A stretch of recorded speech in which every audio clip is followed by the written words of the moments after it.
Hi there, my name is Craig Pinkney. I'm going to be the facilitator that's going to be taking you through this module, youth marginalisation and its impact on communities.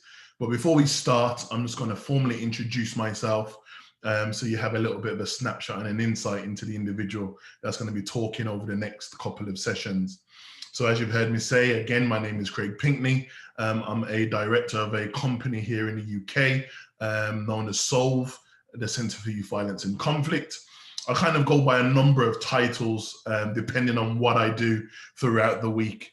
But my background is in criminology, specializing in areas around youth crime, youth violence.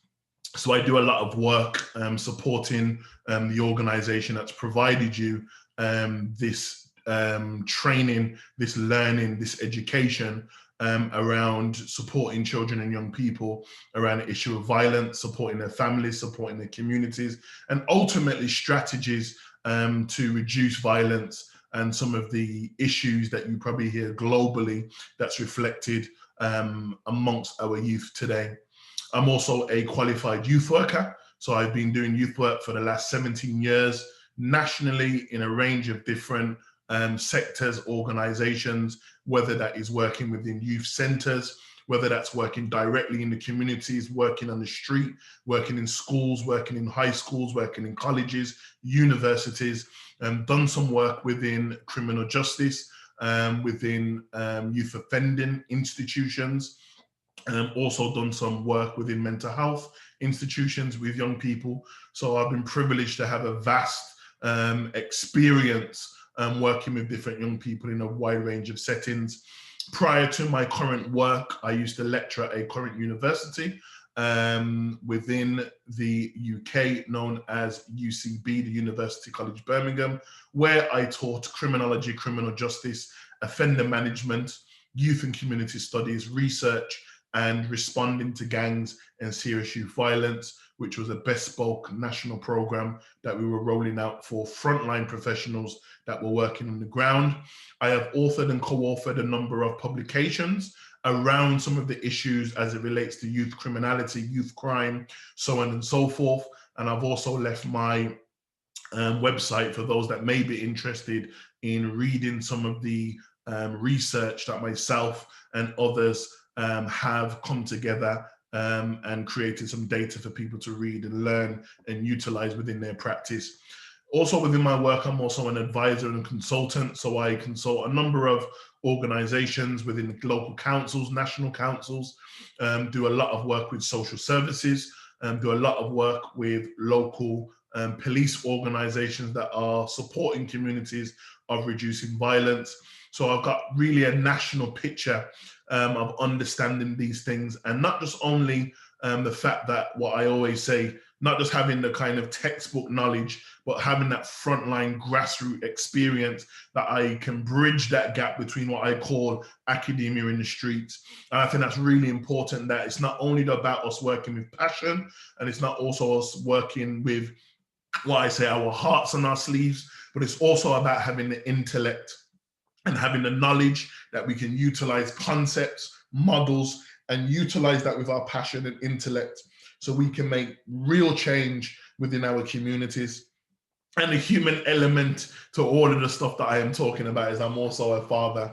And I think with all of our professional hats, it is important that members of the community, individuals that work and serve the community, that we also recognize that we are part of that community too, as fathers, as mothers, as aunties, as uncles, as grandparents, as neighbors, as members of religious institutions. No matter where we may find ourselves, we are members of the community. And unfortunately, some of the stuff that you are going to learn and we're going to talk about can at any time impact our households and our communities. So I don't like to detach the fact that I am a member of the community, I'm a father, in relation to some of the work that we are doing.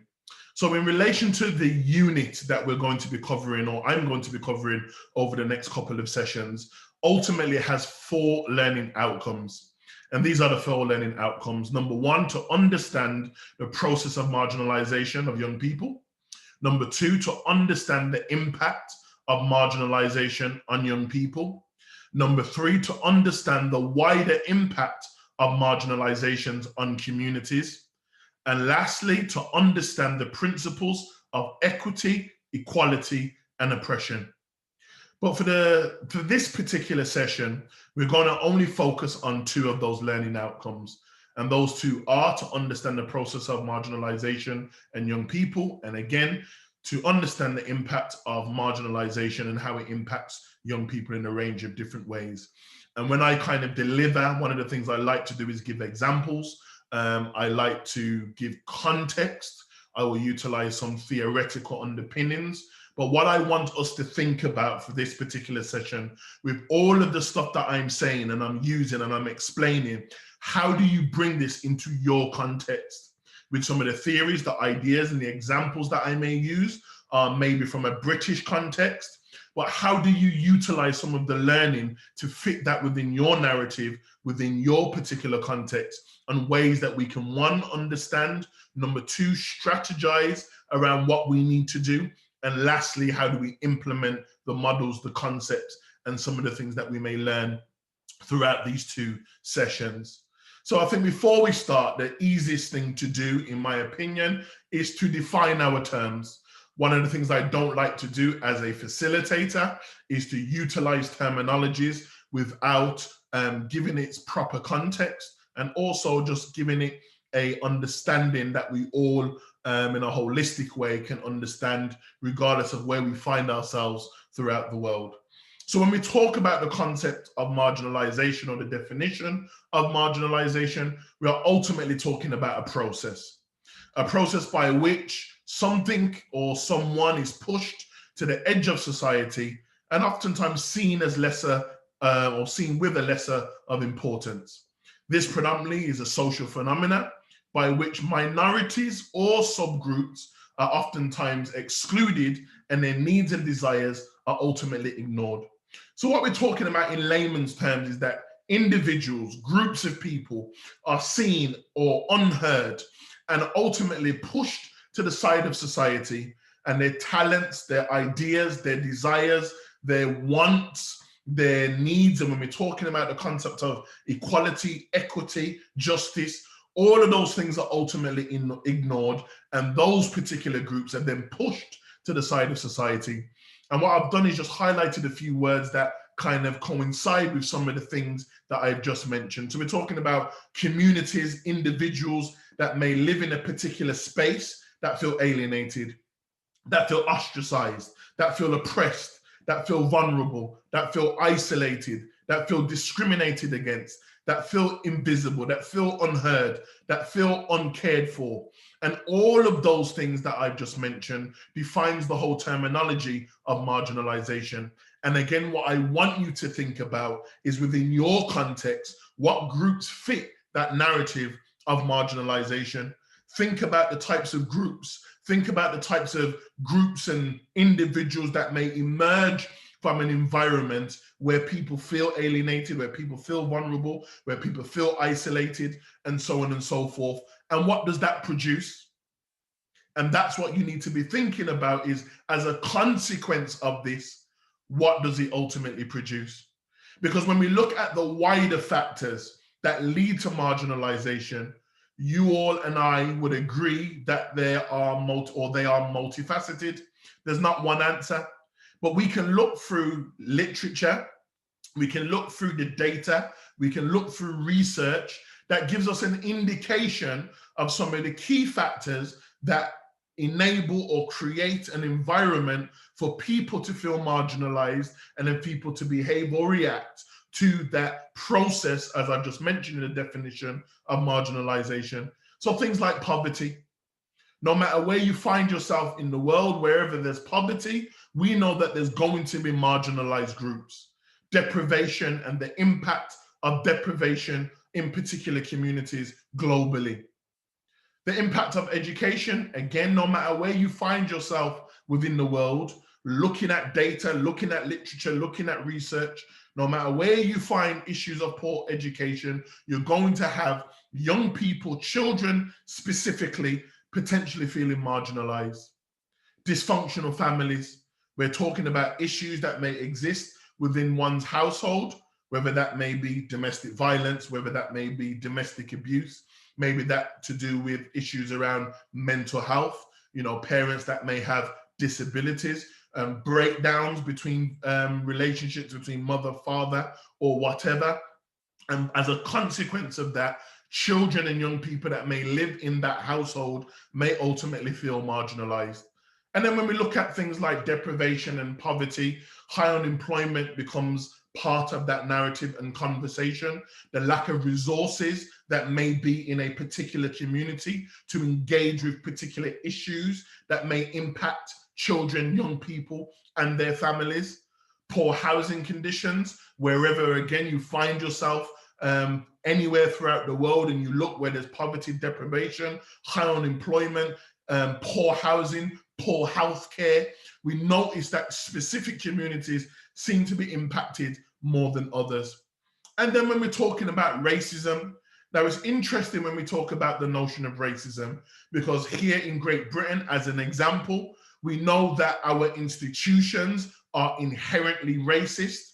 But we also know that when we look in the Western Hemisphere, when we look within the East and different parts of the world, that the legacy of slavery and colonialism has had an adverse impact on communities when we're talking about economies, when we're talking about politics, and the historical nature of colonialism, the impact of colonialism and slavery, and so on and so forth.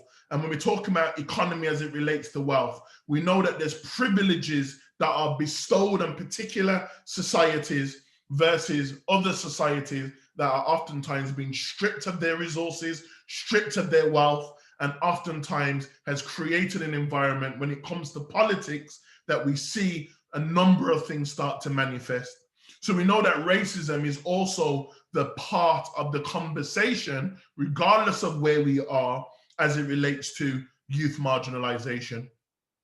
And I think when we look at some of the most recent data, when we're talking about young people in particular that feel marginalized in particular societies or specific communities, trauma is something that also comes on or engages in a particular narrative.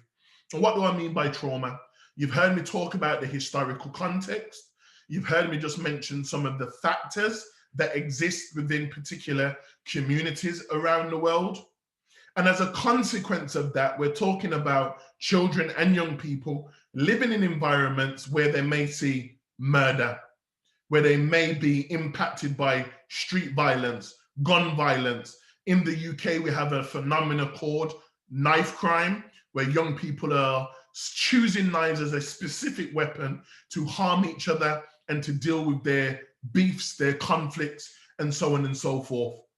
And children that are living in these particular environments, young people that are living in these particular environments, when they're witnessing, they're hearing, they're observing within the media, or they're hearing stories from their parents, it creates a traumatic environment for those children and young people to be adversely impacted. And sometimes young people don't necessarily have to be individuals that are primary in terms of the traumatic experiences, but it's important that we acknowledge things like vicarious trauma, where a child may live in a community and hear and observe and watch things on things like social media, on films and on the news, and learn about their particular communities that may be violent, and on the basis of that may be afraid to go outside, may be afraid to engage, may be afraid to engage with organizations as a consequence of the trauma that exists within their particular communities, which links to my other point about what the contemporary research is also saying about how children and young people become marginalized within their communities, because children are afraid, young people are afraid to live in their particular environments. They don't know who to speak to, they don't know how to speak. And as a consequence of that, they feel marginalized, they join groups, they create groups as a safety mechanism, but oftentimes when those groups, those subgroups, like in the definition, are ultimately created, we find a series of behaviors that manifest from the fact that those young people or children join those particular groups. And then I think part of the conversation or discussion around marginalization is also about reactive interventions. What do I mean? So we're talking about organizations, professionals, individuals that work for a number of organizations that reinforce or implement interventions that don't work. And this is why my challenge is not only that I'm going to teach you some key points on this particular unit, but I'm also going to say a few things that I want us to think, because some of us have been taught a particular model, a particular way, a particular strategy to engage with children and young people that may be marginalized. But have you ever done any research to find out if it's effective? Have you done any research or gathered any data to find out whether the intervention in which you're using is effective in the areas in which you're seeking to engage particular young people and children? And part of the wider discussion about marginalization is a lot of government reports across the Western Hemisphere. I do a lot of reading that looks in different types of spaces. And one of the things that generally come up is that organizations, individuals are using the same interventions over and over and over again, and those interventions are proven not to be effective. Now, one of those interventions, or the intervention that organizations may use, is not that the intention of the intervention may not be something that is worthy or something that is good. But one of the things that is important with this point that I'm making is about being adaptable and being able to adapt interventions to the current climate and context where we find children and young people. For example, mentorship. Many of us know and are aware that the philosophy of mentoring is amazing. You know, having an adult, someone with lived experiences, someone with life experiencing, mentoring a child or a young person is something that is amazing. But in the context of social media, young people utilizing Snapchat, Instagram, YouTube, Snapchat, and all of these different forms of communication, mentorship in the context of a mediatized social media world, how do we as organizations, nationally or internationally, use the concept of mentorship within a generation of young people that are utilizing social media? So one perfect example, I know a local organization that mentor young people through social media platforms, meaning they connect with a particular young person that's been identified, and that young person, they may have video calls with that person. So not only do they do video calls via social media, but then they also physically have that interaction with that young person too. So interventions, oftentimes when used in a traditional sense, without acknowledging the kind of context and the world in which young people and children are living now, oftentimes they're quite reactive, which links to the point about competency. Are we as professionals competent? And when we talk about how young people then feel pushed to the edge of society, where their talents, their ideas, their desires are not seen, are not heard by the adults that govern those communities or societies, we then can understand why children and young people feel that particular type of way. And then we know some of the wider context around limited police within communities and how that can also create marginalized communities, especially from the context and the point that I just made about young people joining subgroups because of safety. Damaged relationships between the police and community, which also links to some of the other points that I've just made about the factors that lead to marginalization. Poor leadership, I'm sure you will all be aware of the idea of what poor leadership can do and its consequences within specific communities. And I think one of the biggest challenges that we have globally now is that we have a pandemic on our hands. And whilst we have a pandemic, we're talking about the reduction of usage of buildings, the way in which we socialize, the way that we communicate, and in different settings, in different spaces that may differ depending on government advice, government guidelines. But we can definitely recognize that the impact of COVID-19 ultimately has increased the vulnerabilities of children and young people, if not just nationally, but we're also talking globally. And when we talk about the rise and increase of violence, the rise and increase of selling Class A substances, the rise and increase of young people engaging in alcohol, substance misuse, the rise and the increase of elements of violence and sexual exploitation, and the list ultimately goes on. But I think it's important that when we talk in the current context of marginalization and the impact of marginalization, we understand not just only the things that are happening within our context, but globally, some of the manifestations and the impact, especially when we're talking about politics, especially when we're talking about trade, especially when we're talking about the economy and inflation and all of these things and how our countries interconnect. COVID-19 most definitely is going to have an impact. And if not socially, most definitely economically or politically. And I think it's important that we have those conversations so we bring forth understanding, which links to the point that I'm making. So to conclude the point about what marginalization is, the impact of marginalization, I think it's important that we understand that marginalization operates at 3 levels. So we're talking about socially. You've heard me just mention some of the social factors that can create environments for young people to feel marginalized. But I think it's important that we talk about economics also as well. That when we're talking about finance, the lack of finance, the lack of resources that may be available to particular communities, that may cause or create also the environment for young people to make decisions on the basis that they join groups because they feel that they're pushed to the corner of society, or as individuals make particular choices. And thirdly, politics, the decisions that government and local governments make and the impact of those choices, whether it's to do with, again, funding, which leads to the economy, when we're talking about pulling back resources, when we're talking about not funding resources or resourcing particular institutions to deal with society's ills like mental health, like homelessness, like violence, like exploitation, like prostitution, like with young people and their drug or alcohol misuse.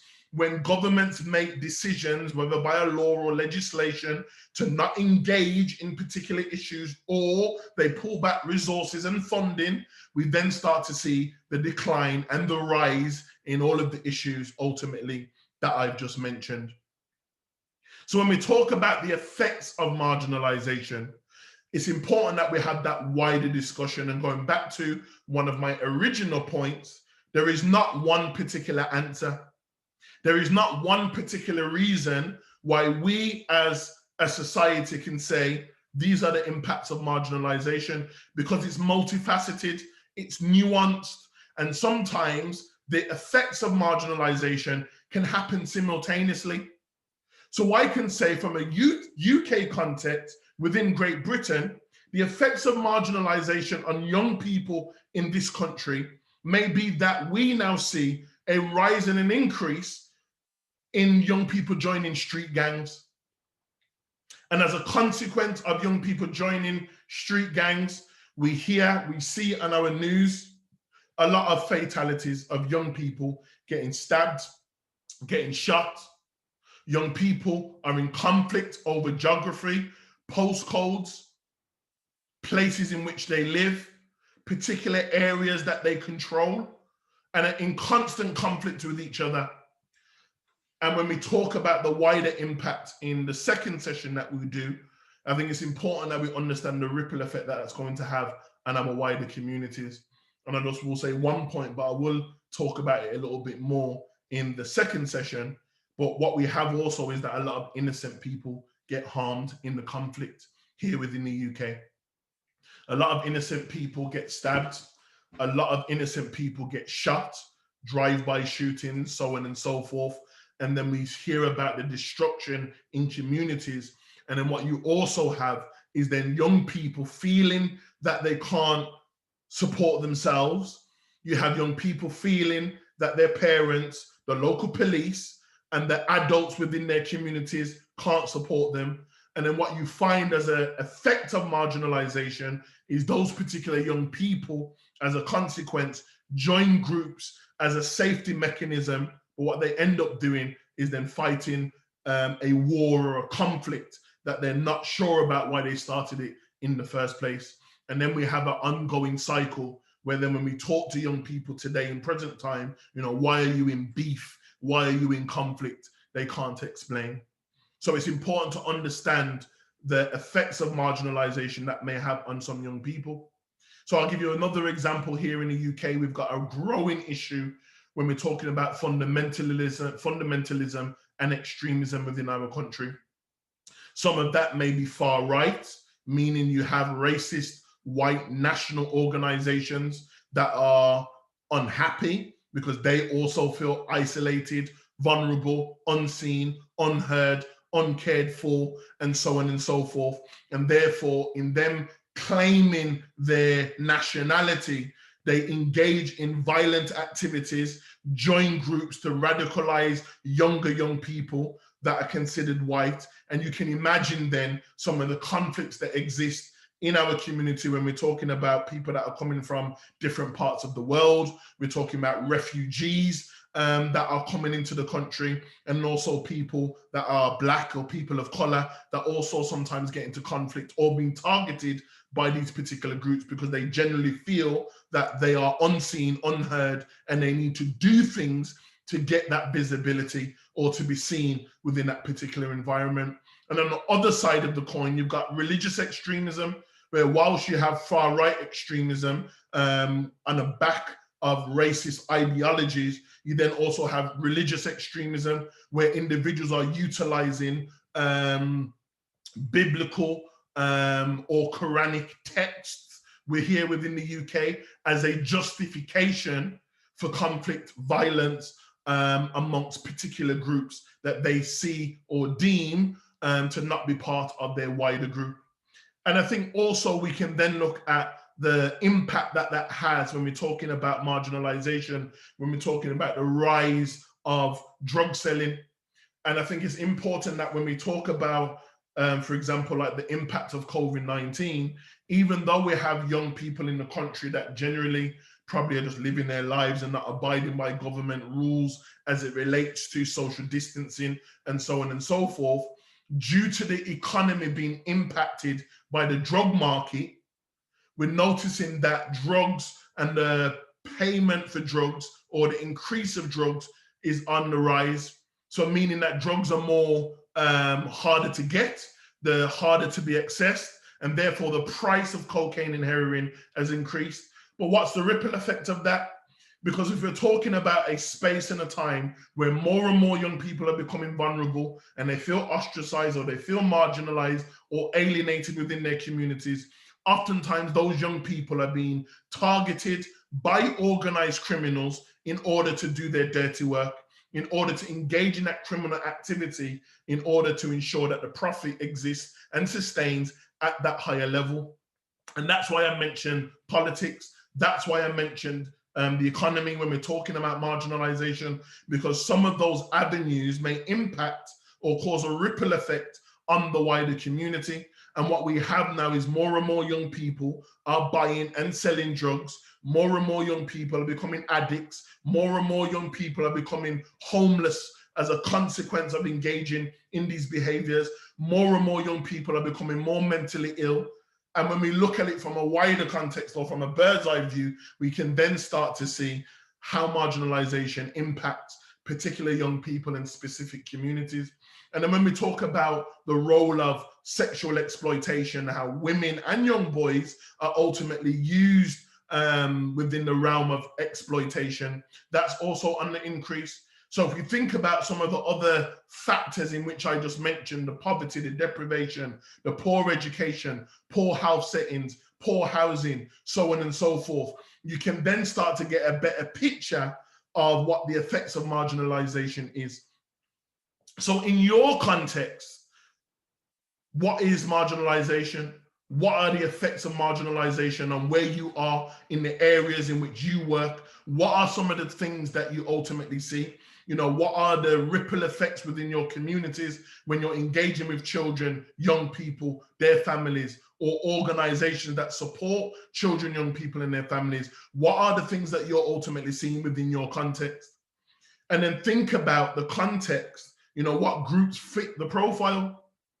Because I can use the UK as an example, but what I want you to consider is what groups are the most marginalized within your particular communities and spaces.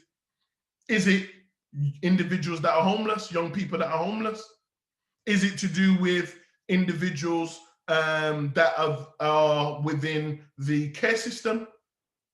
Is it young people as it relates to violence?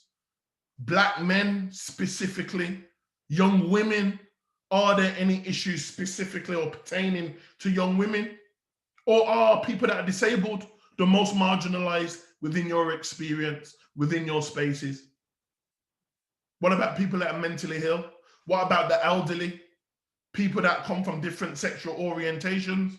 So within our context, we can say the effects of marginalizations and what the effects of marginalization are, but within your context, who are the most marginalized?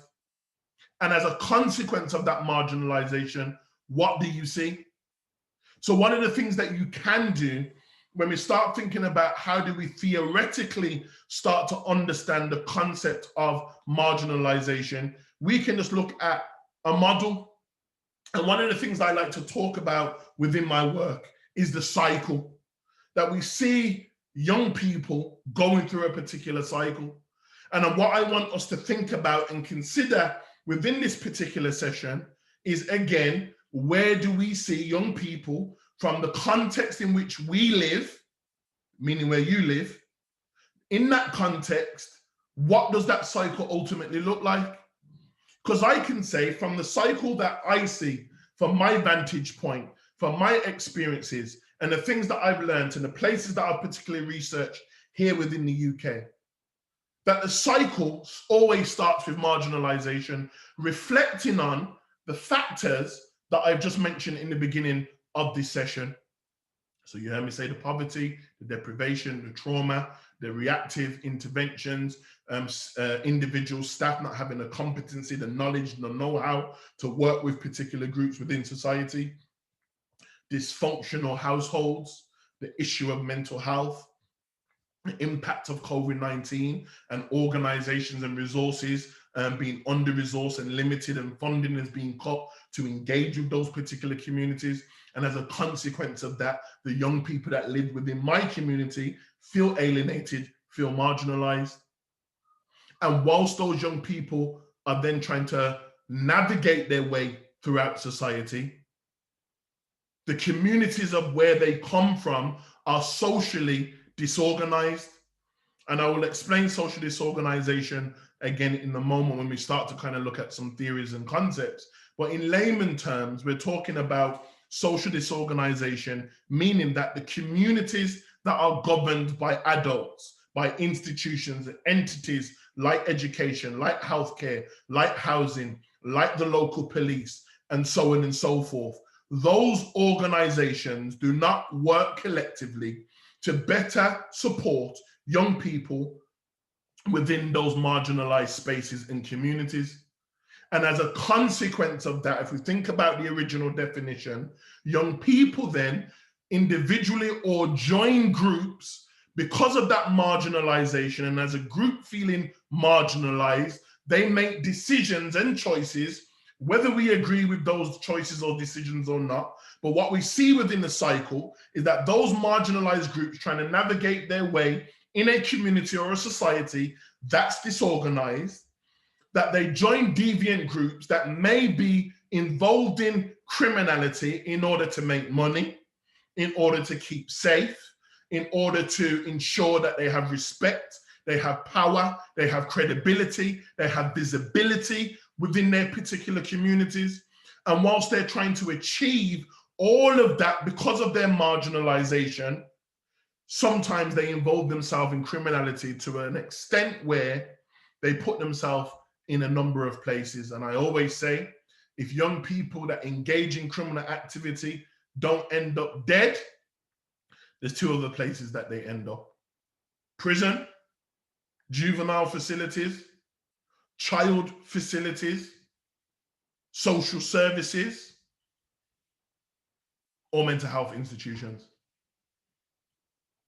But one of the things we also have to recognize is that the cycle doesn't end there, because at some point in time, those children and young people are going to return back to our communities. And when they return back to our communities, guess what?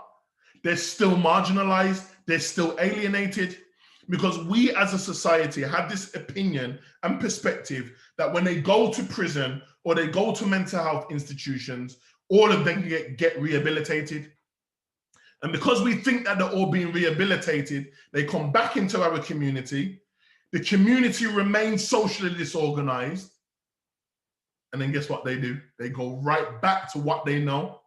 They go right back to the circles, then the environment that created the marginalization, that sustained the marginalization. They remain within those particular environments. And in those environments are the same groups of individuals that keep them safe. So if you ever wanted to understand why you see children and young people coming in and out, in and out, in and out of the system, one of the fundamental questions that you may want to ask, and I think is up for the discussion amongst the group, is how do we move from social disorganization to organization? Maybe that's one thing that we can look at this particular model. How do we go from social disorganization to organization? And one of the key things that I think is important, you heard me say in the beginning, one of the key words is community. And within community, we need to be working better with those institutions, those entities, to ensure that when we have children and young people that feel marginalized, that those children and young people can have the proper access to our interventions, to our institutions, regardless of how limited they may be. But there's very clear guidelines, outcomes that these young people, when they come into contact with us, we can give them the best service possible. And one of the things about organization is also about unity. It's also about communication. It's also about holistic ways that we can collectively work with each other. So one of the things we also have to do, and this is very reflective in terms of our practice, is that we need to also think about what our strengths and weaknesses are as organizations. Because if you've got a young person that's suffering from mental health, or has an issue with his mental health, or a female that has an issue with her mental health, and your organization don't specialize in that particular area, or you do not work in conjunction with an organization where you can signpost that male or female, but you're working with them thinking that just by engaging with them and talking to them is ultimately enough, we can actually be further marginalizing that young person without even knowing. And that goes back to my original point. It's not just about passion. It's not just about working with our hearts. It's also about the intellect, the knowledge, and what do we know? Because if we can become more organized, when we consider the cycle that's causing our young people to keep going over and in and out, over and over and over again, this may give us an indication as a visual, looking at this model as a cycle, where our expertise, our knowledge, our passion, our love for children and young people within our communities, within our context, and how we can work better. So we ain't going to be able to engage with marginalization and alienation until we know what marginalization is, how children and young people become marginalized, and what are the ripple effects, the consequences, the domino effect of young people that feel they become marginalized. And we also recognize that there's not, or how can I put it, we cannot engage with every single problem. But what can we do great? as practitioners, as organizations, what couple of things can we do great? So maybe we can't engage in everything to do with trauma, dysfunctional households, but can we work with poverty within our communities? Can we support young people better in our communities around homelessness? Can we support young people better as it relates to their mental health and their trauma? Maybe. And I think when we execute holistically the issue around marginalisation through becoming organised within our communities that are disorganised, this is where we start to get change. And this is not necessarily on a national level. We can do that in a localised manner, street to street, community to community. Start small and then think big. And I think some of the theoretical explanations, I just wanted to throw them out so you have them that you can discuss, that you can reflect amongst your groups, amongst the conversations that you're going to be having whilst you're doing each session. You know, Social Disorganisation by Sean McKay. Again, one of the things I like to just give is layman terms. It's very easy for us to understand. So social disorganisation generally speaks of the entities that kind of lack the efficiency to be able to deter children and young people or communities away from criminality. And that means those institutions, as I'm saying again, we're talking about education, we're talking about health, we're talking about criminal justice, we're talking about housing, we're talking about religious community organizations, and as a collective are struggling to deal with or deter young people away from criminality. And as a consequence of that social disorganization, criminal mindsets exploit the fact that those organizations or entities do not work as a collective, and they pick young people off based on those vulnerabilities. So whilst young people are quite vulnerable and isolated, think about the points that I made earlier as the ripple effect. So gang members know that issue exists within the community, so I can recruit young people to be in gangs. Individuals that are involved in selling drugs know that young people are vulnerable and they're isolated, so they can utilize them and engage with those young people to sell drugs. Individuals that are involved in terrorism, radicalization, extremism, fundamentalism of all forms can utilize the fact that young people are isolated, don't want to communicate, don't want to talk, and engage with them in a way through social media in different types of ways that they know that they can get them onto board or on board into that radical way of thinking. So when you understand then the concept of social disorganization, again, think about this particular concept or theory in your context. Give an example, not the example that I've used, give your own example of how social disorganization may fit there. Sutherland's differential association, I think, is important, which links to, if we go back to the cycle just for a moment, them joining deviant groups. So differential association is all about the idea and the concept that young people join particular groups because that particular group may have something that they need. And we can look also, just as a side note, Maslow's hierarchy of needs, when we're talking about the needs in which human beings need, but if we focus on Maslow's hierarchy of needs from the concept of young people, they need money, they need safety, they need support, they need to have a sense of belonging, they want to build their self-esteem, they want to know their true purpose, and so on and so forth. So if they have a set of needs that are not being fulfilled by wider society, and their groups, whatever label you want to give that group, them subgroups that they join those groups to fulfill those needs that they don't have. Once they join those groups, you heard me say earlier about some of those groups may go on to be involved in deviancy and criminality and so on and so forth. So where differential association works is that those young people join those groups not on the basis that they want to be involved in crime, but at some point in time, due to the conversations, the behaviors that they may observe from some of their friendship groups, those particular behaviors start to impact them, which links to things like self-fulfilling prophecies, which also links to things like labeling theory. So I threw a series of concepts at you without putting them on the screen, because I just really want to kind of jog the conversation. So you heard me say Maslow's hierarchy of needs, and whilst also explaining differential association.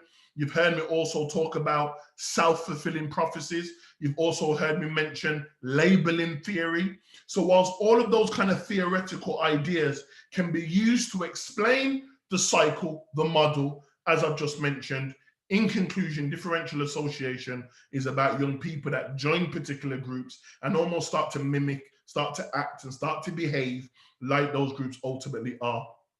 And I remember one old saying that my dad used to say, mind your friend, because the more and more you hang around with that individual that may be on negativity, even though I'm a good person, at some point in time that may be in conflict. For example, I may go to school every single day, but my friend may not go to school. And then one day I just decide, you know what, I'm going to chill with that one friend. And then he may be involved in smoking and selling drugs, for example. And I may not be that individual, but because now I'm not going to school because I want to chill with my friend, I may decide I want to smoke one time. I may just want to be around him when he's selling his drugs and I'm not selling the drugs. But to those that he may be in conflict with, or individuals that may want his product or don't like him, by default, I'm getting pulled and drawn in to that situation. And one of the things, again, when we talk about how young people become marginalized, we can't just always assume that young people join these groups because they want to be involved in criminality. Sometimes it happens as a consequence of differential association. And one of the things I think is also important, you heard me mention some other concepts, but one of the things I just think it's important when we're talking about marginalization and its impact, and ultimately the processes as it links to marginalization, is the kind of process of the destruction of their concept of self. And I think one of the conversations I think is really important when we're talking about how then do we become socially organized and how we as practitioners can engage with issues around marginalization, is helping young people to explore their identity. Because many of us will agree, regardless of where we find our young people, a lot of them don't know who they are, what they are. They've lost themselves. And when we're talking about social media, the impact on film, games, music, social media platforms, the slackness that we see on all of these different platforms, the music and the type of music and the impact on violent games and so on and so forth, it's very difficult for young people. And I can say that for working with young people here in the UK, but within your context, what are the young people like there? Are they demonstrating a true concept of self? Because when we look at people like W.E.B. Du Bois, he talked about a concept called double consciousness, where he talked about the fact that people live within a racialized social structure. And in that racialized social structure, you have people behaving two completely different ways. And even though W.E.B. Du Bois spoke about it in the context of race, we can look at double consciousness in the context of how our young people are trying to find themselves and identify in a society that gives so much information and narratives about what masculinity is, what femininity is. So working with a lot of young males here within the UK, they have this idea that in order for you to be a man, you have to act like you're a bad man. You have to act like you hold a gun. You have to act a very aggressive, hyper-masculine type of male in order for you to have particular respect. But I know a lot of young people that behave like that, act like that, but on a one-to-one, they're the most loving individuals. And when I question a lot of these young people of why do they behave like that, they say things like, it's just survival. I need to be like this in order for me to survive. And the same thing that you find with a lot of young women. And as a consequence of those behaviors is that you then have individuals or the state or the police mistreating young people, male and female, on the basis of their action, when their actions are not their true self. So the exploration of one's identity, I think, is also important when we're talking about one's poor self-concept. And when we're talking about then the big question, the why, why do young people arrive at this particular space? and when we're trying to understand the process of marginalization, the factors that create the environment for young people to feel marginalized, feel alienated, we can use Anderson's work to also explain this. When he talks about invisibility syndrome, where young people feel invisible, they believe they're unheard, and they believe that as a consequence of not being seen and not being heard, they need to do things in order to be seen and in order to be heard. And when we think about this concept here, invisibility syndrome, through the lens of history, we can all agree that there's been times within history where, whether you've seen an oppressed people, that they've always done things in order to be seen, in order to be heard. So we can look at, I don't know, we can look at the civil rights movement, for example, the Black Panthers Party, for example. There was things that they did in order to show their visibility, because they want to be seen, they want to be heard, they want to be treated fairly, they wanted justice, they wanted freedom, they wanted equity, they wanted equality. And a number of things that they did amongst their group while fighting for their civil rights enabled the whole world to understand and see the lens of those particular individuals that felt oppressed. And then we can look at movements as it relates to women. There's so many different things that we can look at.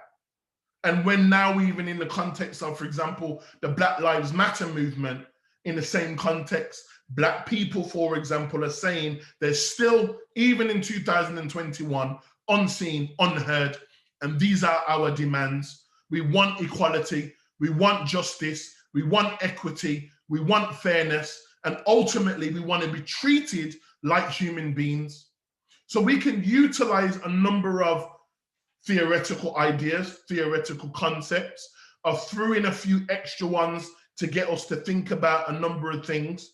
But what I want us to think about, with all of the theory and concepts that we've just mentioned, how do you apply these theories, models, and context within your context? How? Think about where you live. Think about where you work. Think about the young people that you engage. And with those particular groups, how do all of these theories fit when we're talking about marginalization, alienation of young people? When we're talking about young people that live within an environment where us as the adults, as a collective, not as individuals, as a collective, don't seem to know what we're doing. And then what's the ripple effect? What are the type of groups within your context that you see young people moving towards, whether positive or negative? What do you see them moving towards? And as a consequence of that, then what happens? And then lastly, as organizations and institutions, what do we do as a consequence when we feel that we can't then engage with those young people? Because here within the UK, as an example, in this context, is we go straight towards punishment. So rather than rehabilitation, rather than care, rather than prevention, rather than intervention with children and young people, the easiest thing to do is lock them up. The easiest thing to do is put them into care, social services, so on and so forth. And that's generally a response that we see across the West.